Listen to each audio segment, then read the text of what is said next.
Marawachanga, Ghana Miyanai Wangani, Mani the Pundi Ghani Yatana. Naibiriko, Mankalakala, Tandanya, Miyanaku. Nature Yungandalia, Nature Yakanandalia, Padni Adlu Wadu. On behalf of the Ghana people, I welcome you all to Ghana country, and I do this ambassador of the Adelaide Plains people. My brothers, my sisters, let's walk together in harmony. Natalia.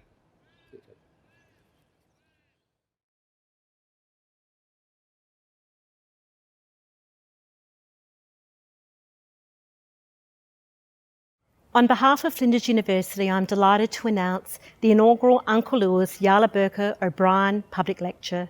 We are genuinely honoured and pleased to name an annual lecture after Uncle Lewis Yarluburka O'Brien, to formally recognise Uncle Lewis's eldership, senior knowledge and cultural scholarship, commitment to education, in particular higher education, and generosity of spirit to the South Australian community, and specifically to Flinders University. Uncle Lewis Yarluburka O'Brien was born at Point Pearce Mission on the Yorke Peninsula, South Australia, on the 25th of March 1930. Although born on Narungga country, Uncle Lewis is Ghana. As a Ghana elder, Uncle Lewis has provided 3 decades of cultural and pastoral support to Aboriginal children, families and inmates.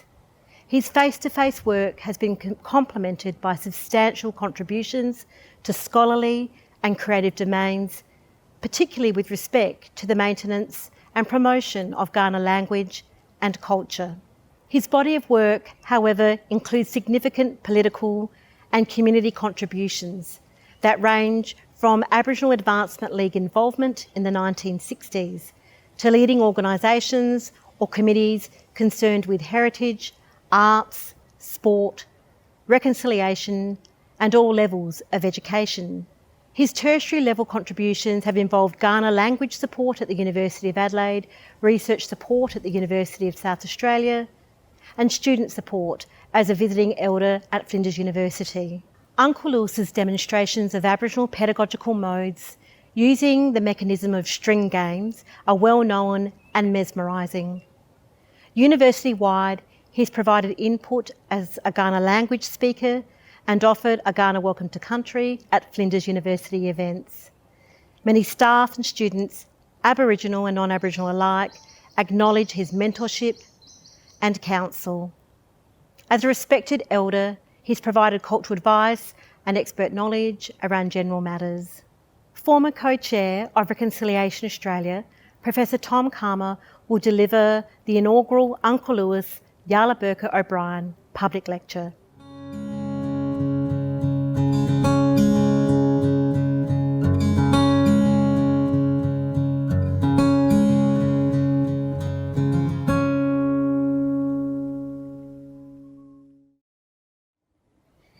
Professor Tom Calma AO is one of Australia's great thinkers and leaders. An Aboriginal elder from the Gungun tribal group on his mother's side and a member of the Iwaju tribal group on his father's side. His family moved from their traditional lands at Adelaide River when he was aged 3 and he grew up in Darwin. After a brief fling with AFL football, Tom found his calling in advocacy and embarked on a stellar 40-year career founded on public service, from which he claimed to have retired in 2010, but a decade on he's busier than ever. He was one of the nation's earliest Aboriginal diplomats representing Australia's interests in India and Vietnam. He's been an advisor to the Federal Minister, served as Aboriginal and Torres Strait Islander Social Justice Commissioner and Race Discrimination Commissioner. He chaired numerous organisations, including co-chair of Reconciliation Australia and is Australia's first Indigenous University Chancellor. A tireless champion for an inclusive society, he's driven major initiatives relating to reconciliation, Indigenous health, suicide prevention, mental health, higher education and Indigenous empowerment. He's currently co-chairing the Indigenous Voice to Government initiative. Awarded the Honorary Doctorate of the University, Professor Calma has been a significant contributor to Flinders University, supporting the establishment of 2 post centres of Indigenous health in Adelaide and Alice Springs, and lending his expertise in the development of our inaugural Reconciliation Action Plan. Today, he joins us as the inaugural orator for the newly established Uncle Lewis Yarluburka O'Brien Lecture. Following the rejection of the Uluru Statement from the Heart, Professor Calma will reflect on the ongoing quest to have First Nations people's voices heard at the highest levels as part of Australia's journey toward reconciliation. He will explore the role of the individual in reconciliation, contending that it is our personal commitment to a fairer, equitable, culturally enriched and accepting nation that will determine whether reconciliation is achieved. Uncle Tom Calma is internationally respected for his inspirational and inclusive advocacy for human rights and social justice. His life and work are a testament to his dedication to improving the lives of all Australians, and particularly Aboriginal and Torres Strait Islander Australians. Please enjoy this inaugural lecture titled Reconciliation, Thinking and You. Hello, and thank you, wherever you may be, for joining me for this important new event on the Flinders University calendar, the Uncle Lewis Yarluburka O'Brien Lecture. Before I start, I wish to acknowledge the traditional owners of all the lands upon which Flinders University operates. There are 13 of them. From the Kaurna in the south, the Aranda in Central Australia, and Larrakia in the north. I respect their cultures, their knowledges, their unbroken connection to country, and their elders past, present and emerging. People who have lived, loved, raised their families and cared for the country for a millennia before the arrival of the British that saw the subsequent disposal of lands, cultures and languages across the nation. I would also like to acknowledge all youth who will be our future leaders and the custodians of our stories, languages, histories and cultures. I emphasise youth because at the last census, over 50% of Aboriginal and Torres Strait Islander population was under 14 years of age.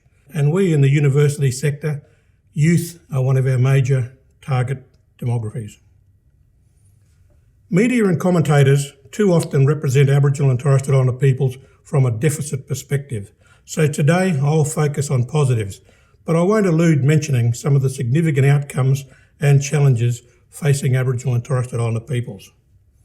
Despite the killings, the theft of land and resources, and the prohibition of ceremonies and use of mother tongue, despite the forced removal of children and the destruction of sacred and other sites of significance, our people continue to survive and identify, irrespective of their location or their complexion.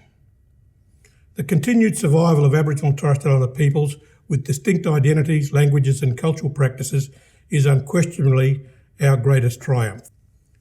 Much, regrettably, has been lost, and today we struggle to retain and regain our languages and cultures. However, there is light on the horizon. I co-chair the Australian Literacy and Numeracy Foundation, and while a key objective of ours is early language and literacy teaching and empowerment, we are also passionate to record, preserve, revive and teach Aboriginal and Torres Strait Islander languages that subsequently positively impact cultures. At the time of colonisation, there were over 800 languages and dialects spoken in Australia, and the latest 2014 National Indigenous Language Survey identified that 120 languages still exist, but only 13, that is 13, are considered to be secure as all generations speak the language. Between 2005 and 2014, an estimated 5 languages have become critically endangered in Australia, and globally it is estimated by the United Nations that one Indigenous language is lost every 14 days. This is a global challenge and a global crisis. And concerns about COVID-19 and their impact on Indigenous peoples of the world will only exacerbate this challenge. The ALNF may have found the solution through our Living First Language app. The app received 6 significant global awards in 2019 and 20, and the last 2 were awarded in Vienna in March this year, just days before the global pandemic was announced. To date in Australia, we have recorded 6 languages, revived 1, and we are currently working on 3 other language recording projects. We've also commenced working with the Navajo Nation in North America to record and teach their language, but unfortunately COVID-19 has put a stop to that, as their community has been consumed by the virus. The app also becomes a tool for teaching the language both orally and in written form, in both the recorded language and in English. Now, one of the languages we're currently working on is in the Torres Strait. The initiative is a part of a 2-year project that involves community training and the production of an Irub-Mer digital language and literacy resource that can be edited, updated and expanded into the future. Now, we've also started work with Terry and Glenys Coltard to record the Adjamatna language in the Northern Flinders Ranges. And speaking of languages and culture, I'm deeply honoured to be the inaugural Uncle Lewis orator, and I hope that this lecture opens minds, furthers knowledges and encourages new ways of thinking. Doing so would reflect the very best of Uncle's many qualities, recognising his intellect, his role in education, uniting and empowering Indigenous and non-Indigenous peoples and communities, his selfless generosity, and particular I pay attention and I pay respect to his leadership. Now, I've known and presented with Uncle Lewis for a couple of decades, and no doubt we will still be working together for many years to come.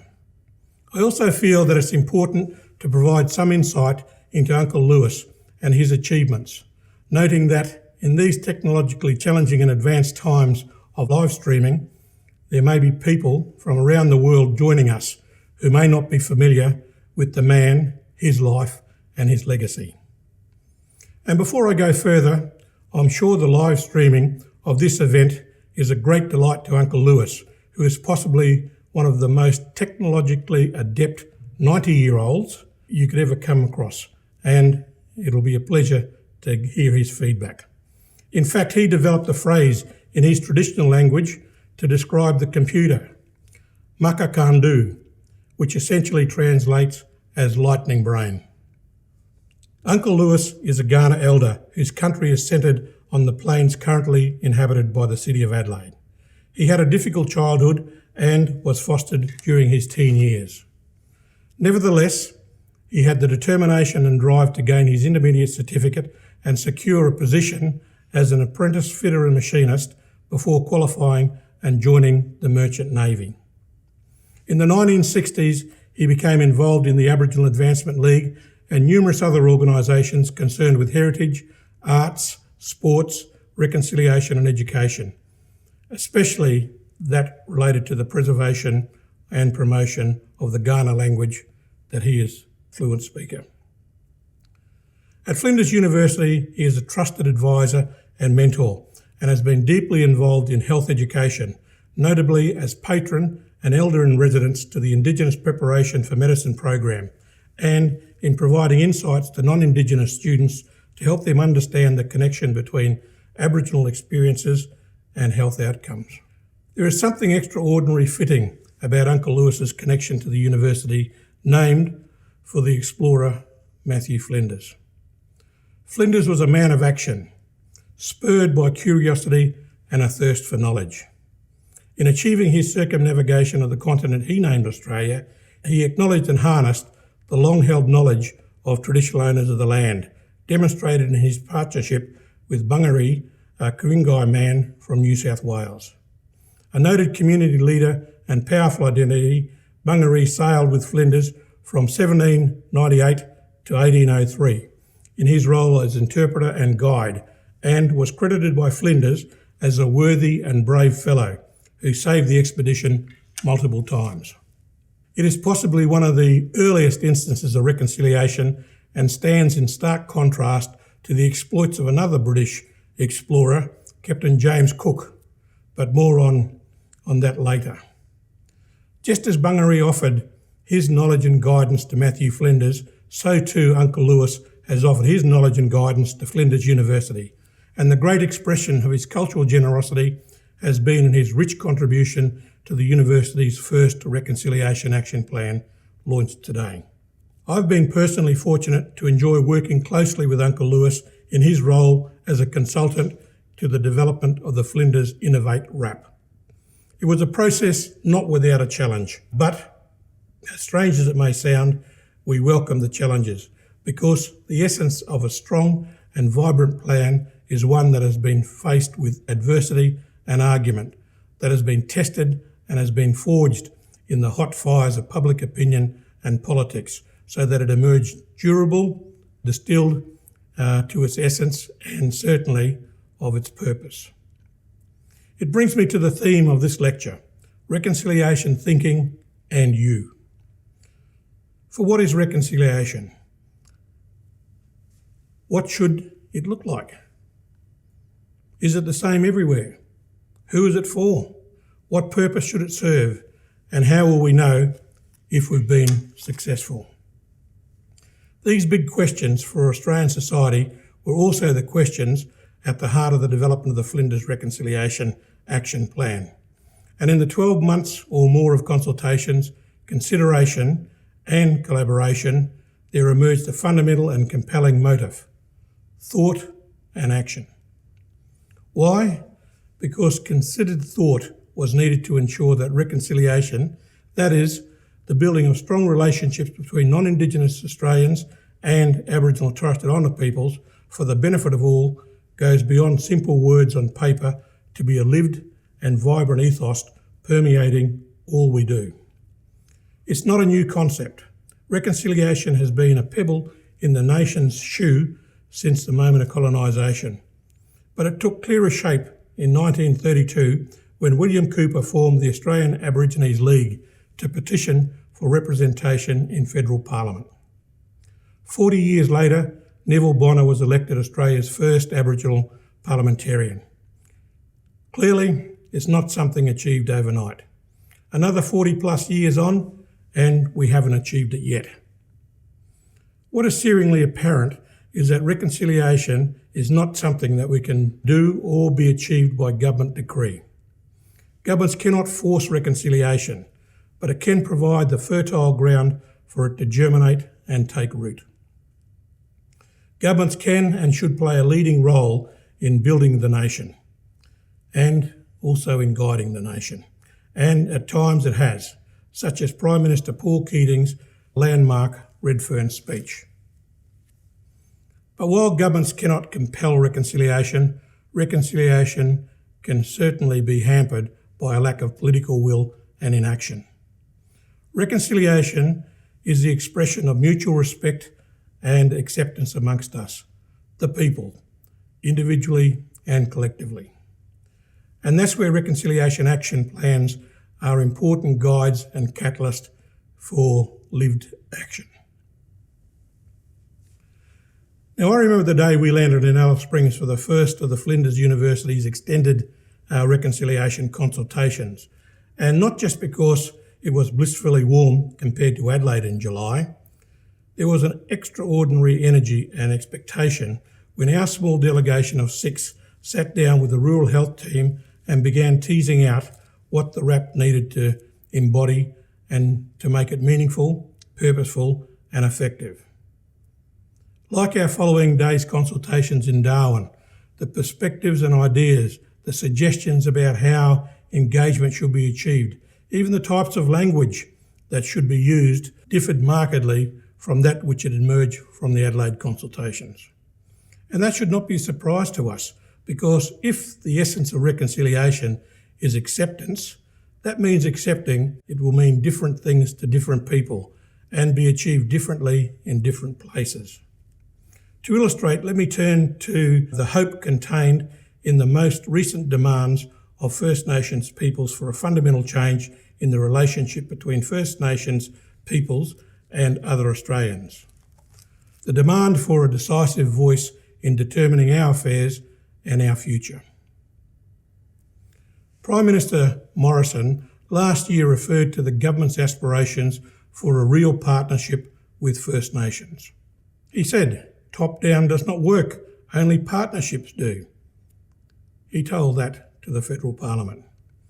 We want to try something new, to change the way we work as governments, to work in partnership with Aboriginal and Torres Strait Islander peoples. The Prime Minister's call is welcomed, but it is also an indication of our challenge that a partnership with First Nations is still considered something new.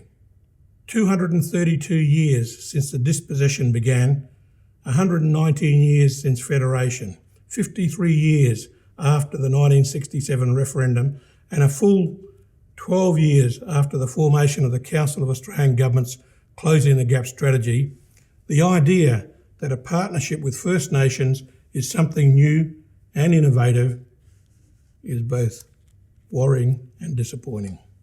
The most recent collective manifestation of Australia's First Nations aspirations is the Uluru Statement from the Heart.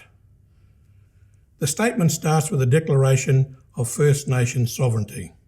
It says, "Our Aboriginal and Torres Strait Islander tribes were the first sovereign nations of the Australian continent and its adjacent islands, and possessed it under our own laws and customs. This our ancestors did according to the reckoning of our culture, from the creation according to the common law for time immemorial, and according to science more than 60,000 years old." The statement goes on to remind the Australian people that this sovereignty, and I quote from the document, has never been ceded or extinguished and coexists with the sovereignty of the Crown. A few paragraphs later, its writers and endorsees get right to the point. Proportionally, we are the most incarcerated people on the planet. We are not an innately criminal people. Our children are alienated from their families at unprecedented rates. This cannot be because we have no love for them, and our youth languish in detention in obscene numbers. They should be our hope for the future. These dimensions of our crisis tell plainly the structural nature of our problem. This is the torment of our powerlessness. Powerlessness, the torment of our powerlessness. These few words so well describe the cause of our contemporary predicament and the outcomes, powerlessness and torment. The Uluru Statement also calls for the establishment of a First Nations voice enshrined in the Constitution. In November 2019, Professor Marcia Langton AM and I were appointed as co-chairs for the Senior Advisory Group of the Indigenous Voice co-design process being run by the Australian Government. It's a very complex task as there are multiple layers to consider. What we've got to do is to look at mechanisms that are going to work and are going to have some longevity. Over the past decades, Indigenous Australians have fought to have our voices heard. However, too often, decision makers across the country have failed to hear us and to work genuinely with us. They failed to commit to having decisions driven by those best placed to inform and influence the outcomes needed to improve the lives of Aboriginal and Torres Strait Islander Australians. Minister White has essentially said it's time to hit the pause button and rework how we approach Indigenous policy making in Australia. He asked Marcia and myself to help guide this process, and we welcome the opportunity because we genuinely feel this is a once-in-a-generation chance to recast how decisions are made, how governments engage, and most importantly, how governments can listen to what is really needed in Indigenous communities and Indigenous affairs. There are two stages to the co-design process that will unfold this year. The Senior Advisory Group that Marcia and I co-chair will oversee two co-design groups. The Local Regional Co-Design Group, chaired by your own Professor Peter Buckskin, will look at what local and regional structures are currently in place across the country. It will examine what works and where we can find improvement, and importantly, how we can better harmonise these models to ensure we have the best forms of engagement possible. As part of this, Minister White has made it clear that there won't be a one-size-fits-all approach. Every community has different needs, so there will be different answers to the questions of how we can help. We also know that states and territories have existing processes in place. Their integrity will not be undermined, and neither will the integrity of existing Aboriginal and Torres Strait Islander organisations. At the same time, a national co-design group will look at models for the Indigenous voice. Dr. Donna Odegaard from Darwin has been appointed as co-chair of the group, and brings a wealth of experience and strong commitments to bring together the many voices of our people. Now, as a first step, we will work with the two co-design groups to develop models for local, regional and national voices, respectively. The second stage of the co-design process will see models tested across the country with Indigenous and non-Indigenous Australians across urban, regional and remote Australia.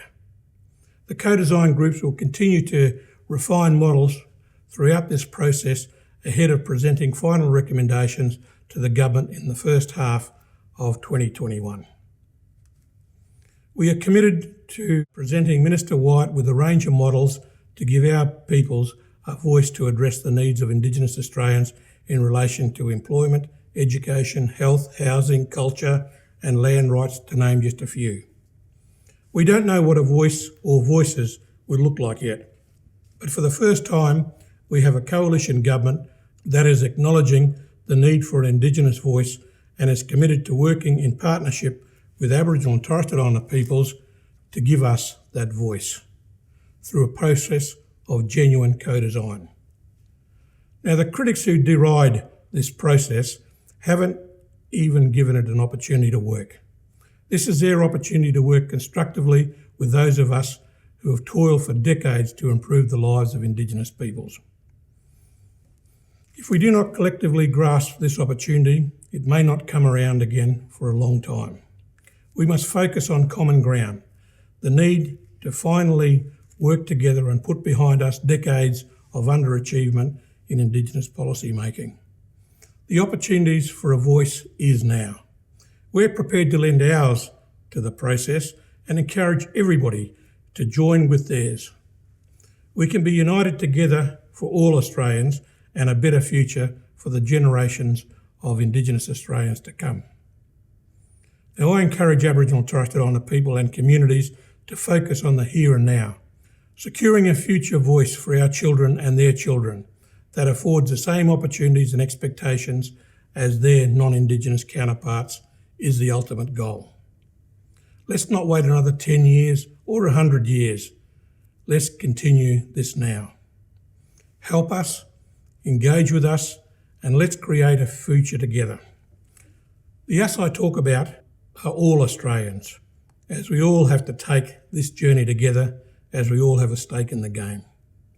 Developing our RAP was an exercise in acceptance, underpinned by pragmatism. The statement from the heart informed many of the considerations for the Flinders RAP, including its focus on giving voice to First Nations people. Embedding Indigenous perspectives across the university's activities and deepening its commitment to Aboriginal and Torres Strait Islander peoples, their knowledges and their cultures in the spirit of equity, integrity and unity. And it's evidence of why we need to persist with unwavering determination to elevate and amplify the important role and the rights of our First Nations peoples in our national narrative. Think about the words amplify for a moment. We need to have a voice before we can amplify it. We have some voices, community leaders, elders, academics, business people, even elected representatives in various parliaments.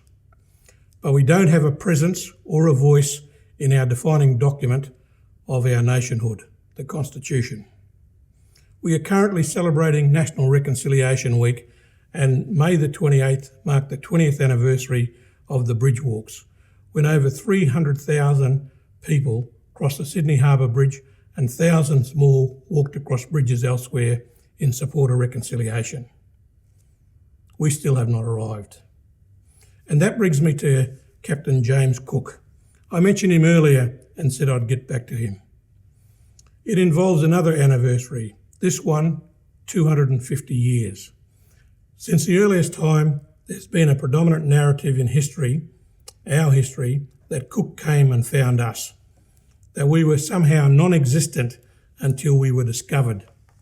Wrong. We were here. We have been here for at least 80,000 years. We have histories, complex societies, commerce, laws, agriculture, belief systems and so on. It was we who in 1770 discovered Cook had landed, a visitor, but not the first, in our time of custodianship of this continent. What was different this time was that Cook claimed the land, ignoring our existence and our existing connection to country, our communities and our governance systems. It was a grave injustice and remains so to this day because it remains unaddressed. We have no treaty. We have no constitutional voice. 250 years on, there were plans for a cruise recreating Cook's journey, his circumnavigation that he didn't do, but it was going to be a circumnavigation of the continent celebrating his achievements. Now, I don't denigrate the fortitude it would have required to be an explorer in that era. But would we not be rich as a nation if we were to celebrate the people with the history stretching back millennia, whose knowledges and capacities and resourcefulness and creativity saw them thrive? It was these first peoples of Australia, with this established and enduring society, who looked outwards to discover Cook. Cruising in a replica vessel and looking from the sea to the land is looking the wrong way. We have an opportunity as a nation to reverse the perspective and see things differently, to hear the voices of those who lived here long before many of us featured in the Western consciousness, to learn, to trust, to understand and to share. To share. Sharing is a reciprocal act and not give or take. Sharing requires understanding, and to be understood, we must be heard. This brings me back to the theme of this lecture, reconciliation thinking and you. To have a voice and to be heard requires someone to listen. It's a shared process, just like reconciliation. I invite you to think long and hard about your individual roles in reconciliation. At its heart, reconciliation rests with us as individuals. It is our personal commitment to a fairer, equitable, culturally enriched and accepting nation that will determine whether reconciliation is achieved. We're doing lots of work to help you. Whether it's Flinders University's Reconciliation Action Plan to support its community on its unique journey to embed Indigenous perspectives across its activities, or the work of the Voice team to give Indigenous priorities a place in the nation's narrative. Ultimately, it comes down to the willingness of individuals to embrace in their hearts the unity, equity, acceptance and understanding that is necessary for the flickering sparks of reconciliation to take hold and burn brightly. So please, first think and then put those thoughts into action. That's how reconciliation can and will happen.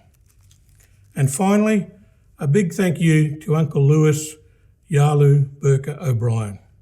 I hope this speech befits your personal journey and your extraordinary legacy. Nyital iya.